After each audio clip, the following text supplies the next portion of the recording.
안녕하세요. 토요미스테리 디바제시카입니다. 하와이 오아후 섬 중서부에 있는 와이파우란 도시는 사탕수수밭에서 시작되었다고 해도 과언이 아닙니다. 1897년에 설탕 회사가 설립이 됐는데 그때 이래로 필리핀, 일본, 중국, 포르투갈 등지에서 많은 노동 이민자들이 몰려들었어요. 이들이 정착을 하면서 다양한 음식과 언어, 생활 방식이 뒤섞이게 되겠죠. 그러면서 와이파우만의 문화를 만들어내게 되는데요. 여기에 살고 있던 47살의 존 토쿠하라는 일본계 미국인으로 추정이 됩니다. 그는 여기서 20년간 한의원을 운영하고 있었는데 사실 한의원이 미국인들에겐 다소 낯설 수도 있죠. 근데 이게 하와이라는 지역적인 특성상 가능했던 것 같기도 합니다. 그는 독신 남성이었습니다. 그래도 매주 어머니 집에 들려서 함께 식사를 하고 시간을 보내면서 또 집에 갈 때는 음식을 받아가기도 했어요. 그러던 지난 2022년 1월 13일 아침 8시였습니다. 존의 어머니가 아침 일찍부터 아들의 한의원을 방문하게 되죠. 왜 그랬냐면 전날 밤에 음식을 가지러 온다던 아들이 아무런 연락도 없이 나타나지 않았기 때문이에요. 걱정이 돼서 수차례 전화도 했지만 응답이 없고요. 한의원에 도착해보니 아들이 평소 타고 다니던 은색 토요타 픽업 트럭이 세워져 있었습니다. 아니 얘가 출근을 한 거야? 아니면 어제 퇴근을 못한 거야? 어머니는 알 수 없는 불안함이 들었는데요. 잠시 후 그녀는 평소 가지고 있던 여분키로 한의원 뒷문을 열고 들어갑니다. 조심스럽게 존! 이름을 부르면서 발걸음을 옮기던 중 바닥을 보고 가슴이 철렁 내려앉아요. 피가 뚝뚝 떨어져 있더라고요. 급히 사무실 안으로 들어갔는데 아들이 책상 근처에서 피를 흘린 채 쓰러져 있었습니다. 이미 그의 몸은 차갑게 굳어버린 상태였죠. 어머니는 오열하면서 떨리는 목소리로 경찰에 신고를 했습니다. 얼마 후 현장에 도착한 경찰은 즉각 주변을 봉쇄합니다. 당시 존의 어머니는 이 충격에서 헤어나오질 못하고 있었어요. 그래서 경찰은 우선 그녀를 격리시켰고 병원으로 이송하게 되죠. 존의 사망 원인은 머리에 가해진 4번의 총격으로 인한 과다출혈이었습니다. 이걸 뒷받침하듯 사무실 바닥에 탄피가 널려 있었죠. 22구경 탄피 4개가 떨어져 있었는데요. 이게 정확히 존의 머리에 맞은 총상과 일치합니다. 그런데 현장은 의외로 말끔했죠. 누군가와 다툰 흔적, 침입의 흔적이 없어요. 심지어 책상에 한 4,000달러, 그러니까 한 500만 원 정도가 그대로 놓여 있더라고요. 그러니까 이건 돈을 목적으로 한 강도살인이라고 볼 수 없죠. 원한에 의한 면식범의 범죄일 가능성이 높습니다. 경찰은 즉각 존, 피해자 주변인을 중심으로 탐문을 시작합니다. 여기서 잠시 존에 대해 알아볼까요? 그는요, 이 지역사회에서 아주 명망 높은 한의사였습니다. 하와이에서 고등학교 졸업한 후에 본토로 가서 동양의학대학원을 거치면서 한의학과 침술, 석사학위를 취득합니다. 고향으로 돌아와서 한의원을 열었는데 이게 너무 잘 된 거예요. 특히나 존은 여성 불임, 통증 완화에 있어서 탁월한 실력을 자랑했습니다. 소문이 자자해요. 게다가 평소 진료를 받던 환자들은 우리 존 선생님은 몸뿐만 아니라 마음까지 치료해주는 사람이다. 정말 진실된 사람이다. 이렇게 평가를 합니다. 그래서 존이 사회 환원에도 관심이 많아서 의료 봉사도 하고 지역 노인센터 한방 프로그램에도 참여하고 자선 활동도 많이 했어요. 앞서 싱글이라고 했었는데 여동생 가족과 사이가 좋았다고 합니다. 조카들한테 많은 애정을 퍼부었는데 주말이면 조카들 데리고 바다 수영하고 스포츠 경기 같이 보러 가고 애들을 얼마나 아꼈으면 애들 고등학교 갈 때 학비까지 다 지원해 줬을 정도죠.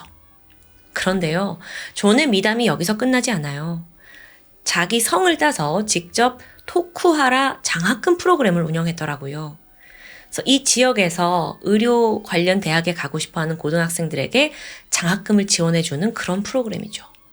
그만큼 마음이 넓고 왜 이 지역에서 명망 높은 사람이라고 불렸는지 이해 가시겠죠? 반대로 원한이요? 경찰 입장에서는 아니 이 사람 너무 좋은 사람인데 원한을 살만한 게 없는데? 라고 갸우뚱하던 차였습니다. 한편 경찰이 존의 핸드폰 내역을 분석합니다. 전날 저녁 6시 16분쯤에 어머니와 통화한 게 마지막이었어요. 이때 이후쯤 존이 살해당했을 거다라고 추정을 하게 되죠. 핸드폰에 그 외에 특별한 건 없더라고요. 또 경찰은 혹시나 삭제된 게 있는 건 아닌가 싶어서 포렌식을 맡기게 됩니다. 그리고 얼마 후 복구된 핸드폰에서 충격적인 내용들이 마구 쏟아져 나와요. 그간 존이 완벽하게 숨기고 있던 추악한 이면이었죠. 알고 보니 이 남자가요, 수차례 기혼 여성들과 불륜을 저질러 왔더라고요. 그것도 주로 자기 한의원을 찾아온 여성 환자들이었습니다. 앞서 불임 전문 한의원이라고 했었잖아요. 그만큼 그를 찾아오는 사람들은 오랜 시간 아이를 갖지 못해서 힘들어하고 있었습니다. 존은 이들에게 다가가서 해결 방법도 주면서 막 마음을 달래줘요. 친밀하게 다가갔고 결국에는 넘지 말아야 할 선을 넘게 된 거죠. 아니, 더 파헤쳐보니까 그런 관계 때문에 이혼해버린 환자도 있더라고요. 그리고 이 중에 가장 최근 불륜 관계를 맺고 있던 건 33살의 조셀린 톰슨입니다. 일명 조이스로 불리는데 앞으로도 조이스라고 제가 부를게요. 그녀 또한 남편과 함께 불임 치료를 받고 있던 환자였어요. 근데 보니까 존과 조이스는 지난 2달간 5,600건이 넘는 문자를 수시로 주고받더라고요. 그 안에는 성적인 농담과 사진, 야한 영상도 있었고요. 이런 존의 지저분한 사생활은 살해 동기와 밀접한 관련이 있을 수 있습니다. 혹시나 치정 관계가 얽힌 살인은 아니었을까로 방향이 바뀌게 되죠. 경찰은 한의원 주변에 있는 CCTV를 수거해서 분석에 들어갔습니다. 안타깝게도 한의원 내부에는 CCTV가 없었다고 해요. 그렇게 영상을 한참 돌려보던 중에 마침 12일 오후 6시 16분, 그러니까 존이 엄마와 통화를 마칠 그쯤에 수상한 인물 한 명이 등장합니다. 흰색 버킷 모자에 선글라스를 쓴 남성이 한의원 안으로 쏙 들어가더라고요. 자기 얼굴을 철저히 가리려고 했는지 마스크에 스카프까지 둘렀습니다. 그리고 한 손에는 갈색 쇼핑백이 들려 있었죠. 만약 범인이었다면 여기에 분명 총기가 있었을 것 같은데.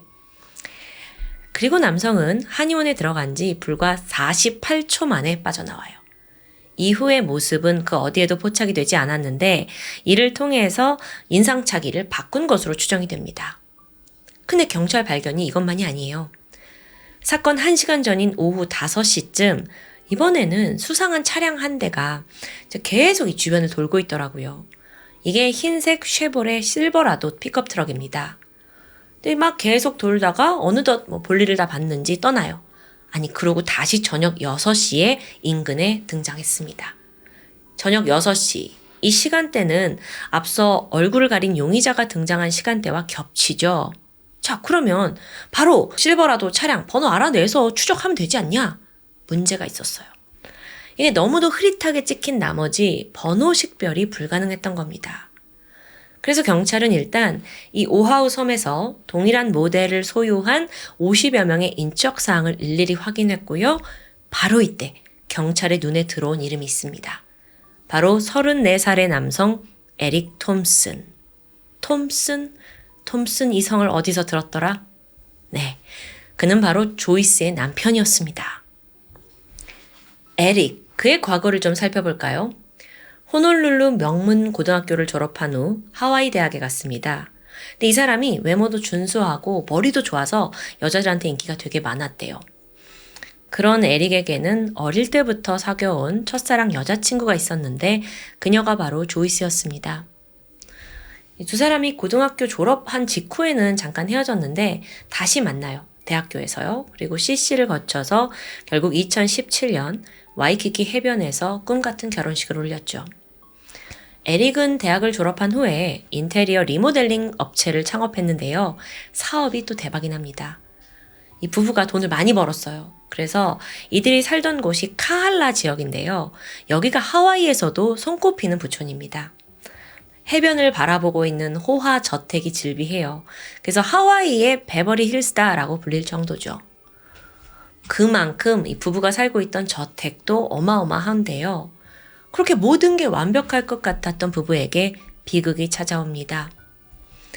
그 아내가 계속해서 임신 시도를 했고 성공하는 듯 했는데 결국 조이스가 2번이나 유산을 하게 됩니다. 반복된 유산으로 양쪽 모두 스트레스가 극심했어요.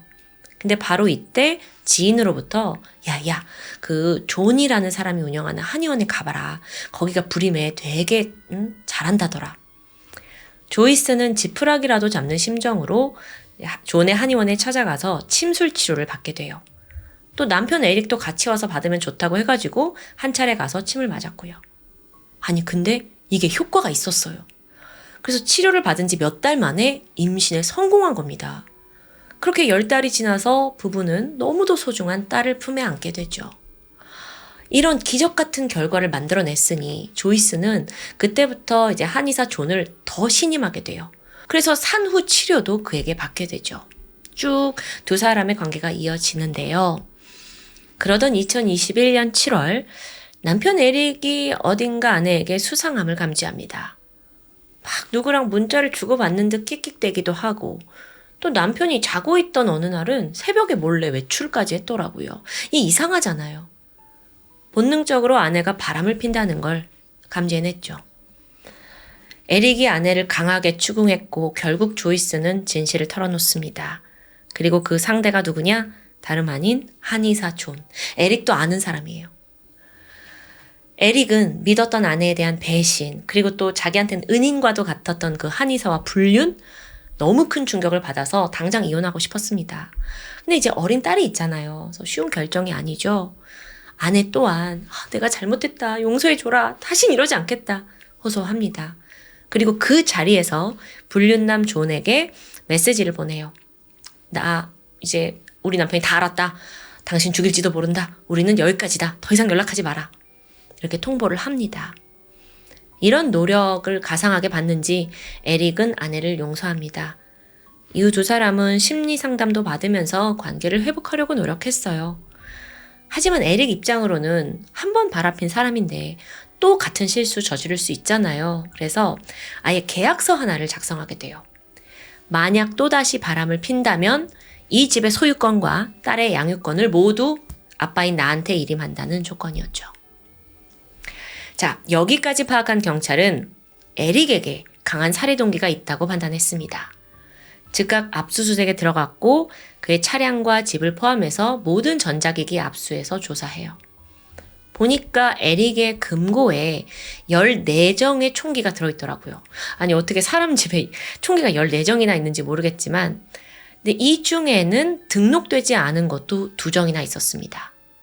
또한 차량 트렁크에서 범행에 사용된 것과 동일한 22구경 총알이 1000개나 발견돼요. 아니 무슨 사람이 총알을 1000개나 가지고 다니나 싶은데요.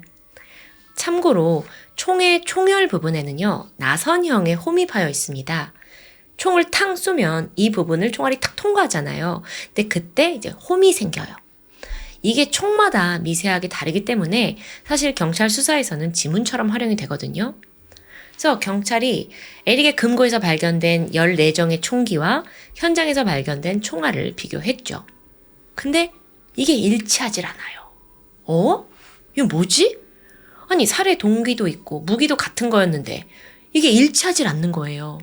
그러니까 경찰은 그동안 에릭이 범인이라고 확신했는데 맥이 풀리는 순간이었죠.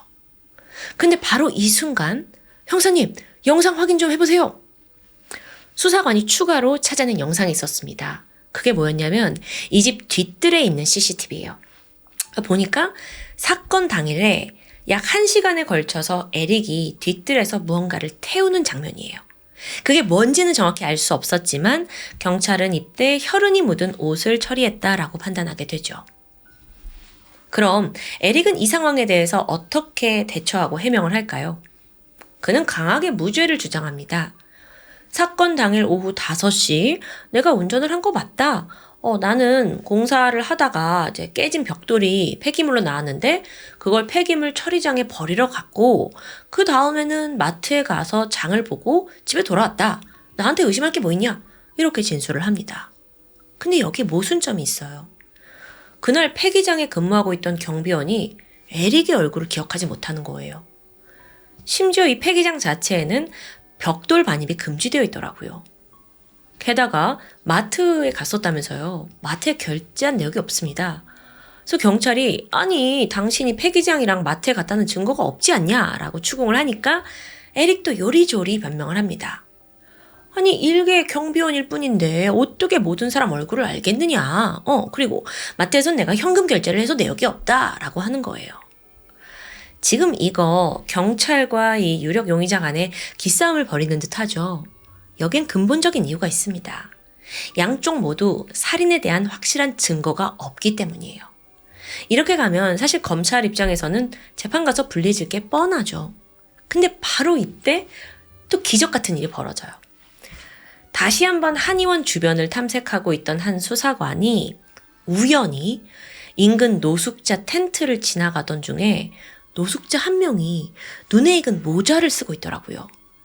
그게 바로 CCTV에서 그 한의원 48초간 들어갔다 나온 용의자가 쓰고 있던 흰색 버킨 모자였어요. 이 모자를 왜 노숙자가 쓰고 있지? 버리고 가서 자기한테 쓴 거죠. 바로 그 모자 수거해서 이제 뭘 하면 될까요? 모자 안에 검사를 해요. 그리고 거기서 용의자 에릭의 DNA가 검출됩니다. 와. 자, 물론 여러분, 이 또한 직접 살인을 했다는 증거로는 다소 부족할 수 있어요. 하지만 분명 CCTV에 유력한 용의자가 찍혀있고 그가 쓴 게 흰색 버킨 모자고 지금 발견된 모자에서 에릭의 DNA가 나왔고 이게 탁탁탁탁 들어맞잖아요. 그러니까 엄청난 발견이죠. 2022년 2월 에릭은 2급 살인 및 불법 총기 사용 혐의로 체포됩니다. 여기서 잠깐만 더 설명을 드리자면 왜 미국 사건 듣다 보면 누구는 1급 살인, 누구는 2급 살인 이렇게 나뉘잖아요. 이게 주마다 법이 다르긴 한데요. 하와이에서는 일단 1급 살인은 2명 이상을 살해하거나 청부살인 또는 공무수행 중이거나 증인을 살해할 경우, 접근 금지를 위반하고 살해했을 경우에만 적용된다고 합니다. 그러니까 에릭은 여기에 해당이 안 되니까 2급 살인으로 분류가 된 겁니다. 자, 그렇게 그가 체포되고 1년 뒤인 2023년 7월에 재판이 열립니다. 근데 안타깝게도 여전히 에릭에게 유리한 상황이었어요. 보면 CCTV 속 얼굴 제대로 식별할 수 없었죠. 범행 도구인 총은 아까 일치하지 않았잖아요. 그러니까 중요한 증거라곤 DNA가 나온 버킨 모자뿐이었어요. 근데 살인을 입증하기엔 부족합니다. 반면 에릭은 앞서 사업을 하고 있는 부자라고 했잖아요. 거액의 돈을 들여서 초호화 변호인단을 꾸렸습니다. 이들은 수사상의 허점을 날카롭게 파고들었고 제3자, 또 다른 범인이 있을 거다라는 가능성을 제시해요. 모자의 경우에는 이미 제3자인 노숙자가 사용하고 있었기 때문에 애초에 오염됐을 가능성이 있어서 증거로 불충분하대요. 게다가 CCTV에 찍혀있는 그 차, 실버라도 차가 모델만 동일하지. 그게 에릭의 차라는 증거 있어? 이런 입장인 거죠. 근데 그건 사실 또 그렇긴 해. 결정적으로 사망한 존은 이미 다른 환자들과도 여러 차례 불륜을 저질렀습니다. 즉 그를 죽이고 싶어하는 사람이 에릭 외에도 또 많이 있다는 거죠. 과연 어떤 판결이 내려질까요? 3일간의 심의를 거친 끝에 12명의 배심원단 중 9명만 유죄를 선고합니다. 3명은 무죄를 선고해요. 근데 미국 형사법상 배심원 판결은요, 12명 전원이 일치해야 됩니다. 그래서 결국 재판이 무효 처리가 되고 다시 1년 반이 지나서 2025년 1월 재판이 열리게 됩니다. 7개월 전이죠. 이때는 4주간 이어졌어요. 지난번보다 더 팽팽한 논리가 오고 갔죠. 이제 검찰이 이를 갈고 논리적으로 증거를 막 배열했어요. 여러분 참고로 정황 증거는 퍼즐 조각과도 같습니다. 그게 하나만으로는 의미가 없을 수 있지만 이게 조합되면 전체 그림이 드러날 수 있어요. 그걸로 유죄를 판명할 수도 있고요. 여기서 검찰은 범행이 단 48초 안에 끝난 점을 강조합니다. 그 짧은 시간 안에 4발의 총을 정확히 머리에 맞추려면 단연간의 경험이 필요할 겁니다. 근데 보니까 에릭은 오랫동안 총기를 소지해왔고 실제 사격 실력도 좋아요. 또한 검찰은 범행 동기를 단순한 치정이 아니라 강박적인 성향과 연결지었습니다. 에릭이 아내를 되찾고 완벽한 가정으로 되돌리기 위해 존을 처리한 거라고 본 거죠. 그러니까 즉 감정적인 폭발이 아니라 계획된 처형이라는 논리입니다. 여기 재판에서 이제 에릭 변호사 측은 이전과 동일하게 너네 아무리 그래봐라, 결정적인 살인 증거는 없지 않냐, 이런 입장입니다. 그리고 드디어 2025년 2월 긴긴 재판 끝에 결과가 나왔습니다. 배심원단은 만장일치로 유죄 판결을 내렸고요. 이에 따라 판사는 에릭에게 종신형을 선고했습니다. 최근 사건이라 아직까지 가석방 기간에 대한 협의는 진행 중이라고 전해집니다. 선고가 내려질 당시 에릭은 아무런 표정의 변화 없이 앞만 바라보고 서 있었습니다. 반면 뒤에 있던 아내 조이스는 고개를 푹 숙인 채 흐느끼고 있었죠. 그녀는 몇 년에 거친 이 재판 기간 내내 남편 뒤 방청석에 앉아 있었습니다. 그를 지원한 거예요. 그럴 수밖에 없겠죠. 남편이 범인이라고 해도, 불륜남을 죽였다 해도 살아있는 가족을 지켜야 할 테니까요. 그녀는 사건이 벌어진 후 SNS를 모조리 삭제하고 딸과 함께 온라인상에서는 자취를 감추었습니다. 그 이상의 행방에 대해서는 알려진 바가 없어요. 범인 에릭은 평소 좋은 아빠였고 자상한 남편이었습니다. 그 타이틀이 한순간에 살인자로 대체되었죠. 이유를 불문하고 살인을 저지른 에릭에게 가장 큰 책임이 있겠지만 모든 건 아내 조이스의 어리석은 선택이 부른 건 아닌가라는 생각이 듭니다. 원인 제공을 한 사람이니까요. 잠깐의 욕망을 만끽하려고 했던 그녀는 결국 불륜남 존도 잃었고 남편도 잃었고 자신과 딸의 인생까지 모두 나락으로 떨어뜨렸습니다. 그녀가 뼈저리게 불륜을 후회하길 바랍니다. 지금까지 토요미스테리 디바제시카였습니다. 안녕하세요. 토요미스테리 디바제시카입니다. 2017년 2월 1일, 올해로 60번째 생일을 맞이하는 중국인 양 씨. 이날은 그가 어느 때보다도 손꼽아 기다리던 날이었습니다. 결혼한 외동딸이 아버지 생일을 맞아 오랜만에 집에 방문하기로 되어 있었거든요. 분주히 식사를 준비했고 어느덧 약속한 3시가 되었습니다. 부모는 딸이 오기만을 손꼽아 기다렸죠. 하지만 준비한 음식이 싸늘히 식어가도록 딸은 기미가 없습니다. 이때 아버지 양 씨는 이상함을 감지했고 즉각 누군가에게 전화를 걸었죠. 한편 같은 시각 중국 상하이 훈커우구에 위치한 경찰서로 20대 후반으로 보이는 젊은 남성이 들어옵니다. 잔뜩 긴장한 표정으로 계속 핸드폰을 쳐다보면서 머뭇거렸죠. 그러다 이내 무겁게 말문을 여는데 그때부터 밝혀진 지난 105일간의 행적은 중국 전체를 충격의 도가니로 빠뜨렸습니다. 지난 2015년 12월 마지막 날 한 쌍의 커플이 결혼식을 올렸습니다. 고운 외모에 인품까지 선한 25살의 여성 양리핑. 남편은 잘생긴 외모로 한때 모델로도 활동했었던 25살의 남성 주 샤오동입니다. 이 동갑내기 커플은요, 2년간의 연애 끝에 100년 가약을 맺었고 이제 행복한 미래만을 꿈꾸고 있었어요. 하지만 결혼 생활은 시작부터 조금씩 삐걱거렸죠. 아내 양리핑은 상하이에서 초등학교 교사로 근무하면서 매달 꾸준한 수입이 있었습니다. 그에 반해 남편 주샤오동은 마땅한 직업이 없어서 가끔 일용직에 종사하고 있었죠. 그러다 보니 부부 간의 수입의 차이가 날 수 있을 텐데요. 진짜 문제는 따로 있어요. 남편 주샤오동이 사치가 너무 심한 거예요. 매달 쇼핑에 쓰는 카드값만 하나로 적게는 몇백, 많게는 몇천까지 나올 정도였고요. 이걸 누가 감당하냐? 고스란히 아내가 내야죠. 사실 이런 남편의 금전적인 문제는 연애 때부터 계속됐습니다. 아니 어느 날 주샤오동이 양리핑한테 자기가 사실 이렇게 돈을 대출을 못 갚고 카드빚이 있고 이런 재정적인 어려움을 토로했어요. 하지만 이 주샤오동을 너무도 사랑했던 양리핑은 자기의 적금을 깨더니 너 힘들지 않겠냐, 내가 좀 도와주겠다 하면서 빚을 대신 갚아주게 됩니다. 하지만 이 돈이 사실 어디로 쓰였는지 양리핑이 알지 못하던 부분이 있었죠. 주샤오동이 단순히 쇼핑만 즐긴 사람이 아니에요. 도박, 유흥, 더 모자라서 다른 여성들과 줄줄이 바람까지 피웁니다. 그러니까 이때 생긴 데이트 비용이 전부 빚으로 남았던 거고요.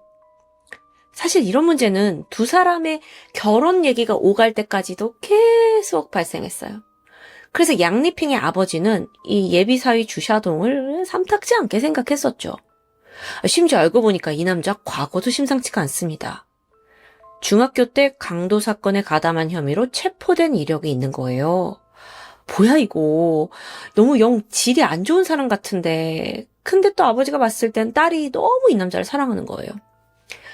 결국 부모는 그를 가족으로 받아들이기로 했죠. 한편 딸 양리핑은 상당히 조용한 성격입니다. 그래서 남편과 겪고 있는 문제들을 주변 사람들과 크게 공유하지 않았어요. 그래서 부모조차 심각성을 잘 알지는 못했죠. 그렇다면 여기서 궁금한 게 있어요. 아니 그렇게 유흥과 여자를 좋아하던 주샤오동이 왜 결혼을 결심한 걸까요? 이유는 간단합니다. 이 양리핑이란 여자가 자신만을 바라봐주고 있어요. 뿐만 아니라 재력도 나쁘지 않고요. 거기에 더해 외모도 출중하니까 에라 모르겠다. 빌 붙어보자 한 거죠. 사랑 하나만을 바라본 여성과 돈만을 바라본 남성. 그러니까 이 둘의 결혼은 그 시작부터가 잘못된 거예요. 결혼을 한 후에도 주샤오동은 계속해서 불륜을 이어갑니다. 하지만 꼬리가 길면 잡히는 법이죠. 결혼한 지 불과 1년이 지나지 않은 2016년 아내는 남편에게 다른 여자가 있다는 걸 눈치챘고 두 사람의 관계는 급격히 나빠졌어요. 그러다가 심지어 어라, 이 불륜 상대가 한 명이 아니라 여럿이네? 남편은 이걸 아내에게 걸릴 때마다 다시는 바람을 피지 않겠다라면서 각서를 막 쓰기도 했습니다. 근데 소용없죠. 계속 저지르는 거예요. 황당한 건 시간이 지날수록 오히려 이 바람을 피우고 있는 건 지인데 아내 양리핑을 향한 남편의 집착과 의심까지 커진다는 점입니다. 그 지는 나가서 여자들이랑 데이트하면서 아내가 막 친구 만나거나 외출을 하고 좀 늦게 들어오면 왜 이렇게 늦게까지 돌아다니냐 이러면서 극도로 부정적인 반응을 보여요. 그게 정도가 점점 세지더니 급기야 아내가 SNS마저 하지 못하게 만듭니다. 굉장히 이기적이고 또 아내를 통제하려는 성향을 보이고 있죠.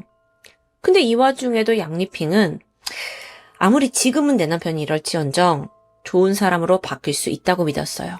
왜냐면 연애할 때 자기한테 보여준 그 다정하고 친절한 모습이 머릿속에 딱 박혀 있으니까 시간은 걸리겠지만 언제든 다시 그 모습으로 돌아올 거라고 믿었던 거죠. 근데 이런 간절한 바람이 통했던 걸까요? 어느 날 주샤오동이 다정하게 말합니다. 여보, 내가 지금 일하고 있는 백화점에서 내가 승진을 했어. 그래서 홍콩으로 발령이 났네. 우리 같이 홍콩에 가자. 최근에 이 남편이 백화점에서 판매사원으로 일을 하고 있었대요. 근데 우수 직원으로 뽑힌 거죠. 아내는 너무도 기뻤습니다. 그리고 나는 당신을 100% 지지합니다. 라는 마음으로 자기가 일하고 있던 학교도 그만두고 홍콩으로 떠날 준비에 나서게 돼요. 자, 부부가 이제 홍콩으로 가기 전에 사실 잠시 항저우라는 곳에 들려서 짧은 휴가를 보내기로 했어요. 그러니까 많은 계획들이 있는 거죠. 근데 이 휴가에서도 마저 다툼은 계속됩니다. 남편이 미리 티켓을 끊어놓지 않아가지고 여행 일정이 이전부터 다 꼬여 있던 거죠. 그럼 뒷 일정까지 다 꼬이잖아요.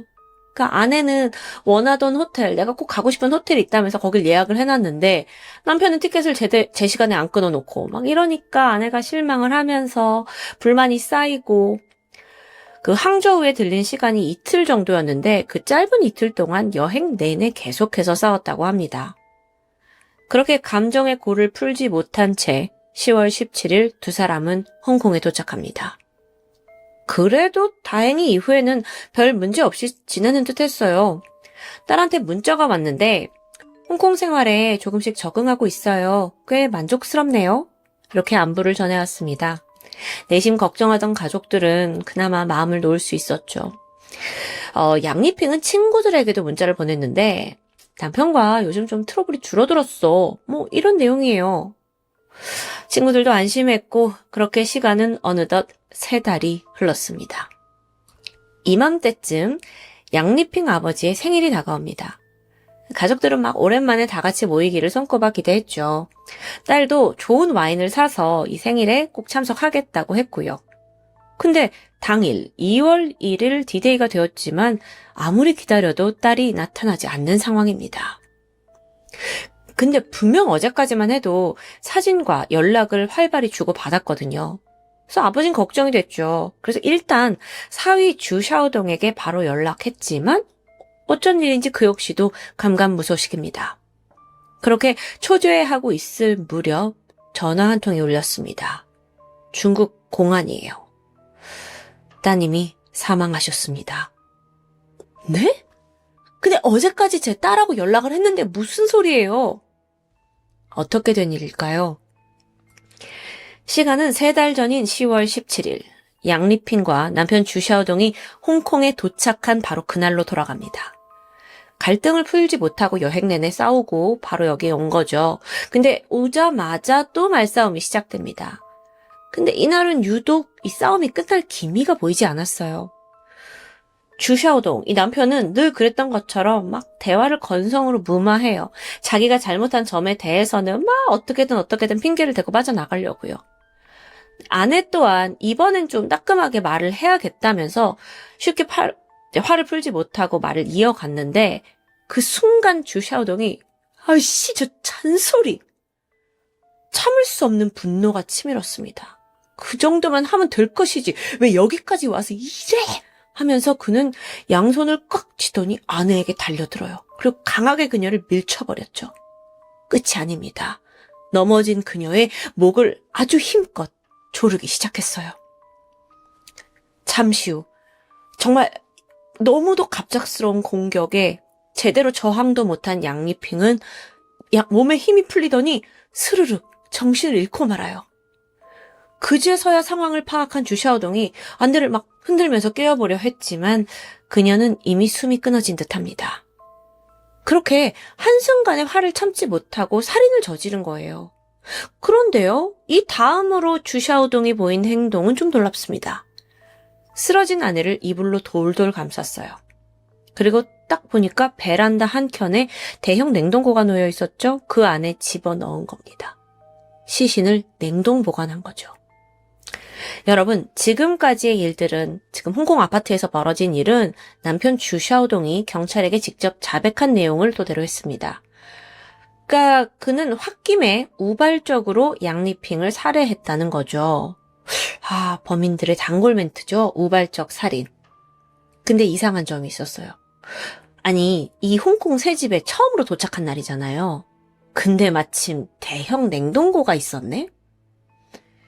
한편 아내는 이날 사망을 한 건 맞아요. 근데 이후에 여전히 가족과 친구들한테 연락을 했죠. 그건 짐작하셨겠지만 남편 주샤오동이었습니다. 사실 그는 자수를 했는데 자수하기 전까지 무려 105일이라는 긴 시간 동안 아내를 흉내내면서 생활을 해왔다고 해요. 혹여 의심을 사지 않기 위해서 평소 아내가 자주 사용하는 막 말버릇, 흐잉 이런 거, 그다음에 이모티콘 잘 쓰는 거, 막 이런 걸 흉내내는 아주 치밀한 모습을 보였고요. 아니 근데 그래도 3개월간 이게 가능한가? 전화가 걸려올 수도 있잖아요.